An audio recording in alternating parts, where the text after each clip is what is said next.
नाज़रीन हेडलाइन सां ॾिठियूं हिते अमां सां अहम ख़बर शेयर करे रहिया आहियूं। सिंध अंदर बोर्ड सबब 26 अगस्त खां बंद रेलवे सर्विस की बहाली शुरू थी वई आहे।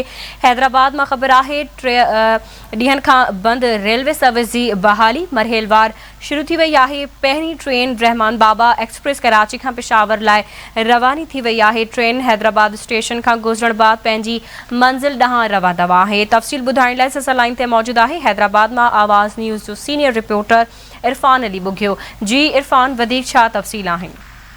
जी, सिंध अंदर बोर्ड ऐं बरसातुनि सबब जेका रेलवे सर्विस बंद थी वई हुई 26 अगस्त ते उहा नेठ 37 ॾींहनि बाद मरहलेवार शुरू थी वई आहे। इन हवाले सां पहिरीं रेल जेका आहे 7 ॾींहनि बाद जेका सिंध मां रवानी थी आहे। रहमान बाबा एक्सप्रेस कराची खां पेशावर तरफ़ रवानी थी आहे ऐं इहा ट्रेन जॾहिं हैदराबाद स्टेशन पहुती त रेलवे अमले ऐं रेलवे पुलिस तरफ़ां ट्रेन जो गुल निखावर करे इस्तक़बाल कयो वियो।